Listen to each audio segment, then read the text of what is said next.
Well, we got rid of the rest of the dents today in the knee area. Got some more sanding to do, but did discover that the bottom of these tanks is a thicker plate than the sides. So I fixed this little, there was a dent there I fixed. Bottom edge, pulled a dent there. Right along this bottom edge there was a crimple here. Pulled that out, got to sand this down a bit more, still a high spot. Bit of a high spot here. So we have to take this down. Not going to go too far, I don't want it to be paper thin. Here I have to take down a little bit. Maybe by sanding or by very careful flap wheel.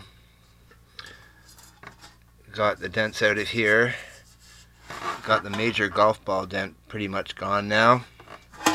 Good lines on it, didn't get a flat spot. This side I have to grind down this still. Be flap wheel grinding that. Then we'll have this side clean, as well as we cleaned up a big dent that was down here. Pulled this dent out a lot further so I get more volume on gas, but we're going to Bondo the front anyways once we get our Victor yellow, so that won't be a problem. We'll smooth this down. Got rid of our holes that I'd pulled. Could have taken out these dents, but I don't want to spend 3 or 4 days on a tank that I'm going to be using and not selling. If I had to restore it completely, it would be $300-400 worth of work probably, just in finishing, plus the cost of a tank. So you'd be better off getting a good Victor tank for $300 US, I think, and not doing this. But for having a clean tank once it's filled with Bondo, for the $50 a tank cost me, I think it's a really good deal to spend 4 or 5 hours fixing these dents.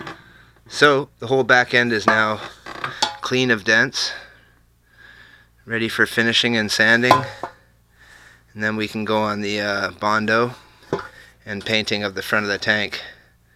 But we'll have a nice looking Victor tank for the bike. So with that said, I've started on the Rickman tank that I made up to 6 gallons, widened it by 2 inches, 2.5 inches, and figured out today how to make my channel. So I'll be doing that on the Rickman tank before Christmas, and that will be going on the B25 project because it looks just like a bull-to-ore type tank, and it fits perfectly with the modifications I made on it. So there you go, Victor tank. Pulling, used a 1/2 inch rod of aluminum this time. Worked a lot easier than the 1/4 inch rod, and used a huge socket on it, so I had a lot more pull. Actually had too much pull at one point and pulled it a bit too far out, so I had to hammer it back down, which you do not want to do because you'll just create way more problems hammering on a large blob of weld instead of the thin sides. Burned through a couple of times. Very careful build up on that, but we got it fixed. So there you go, Victor tank. It can be done.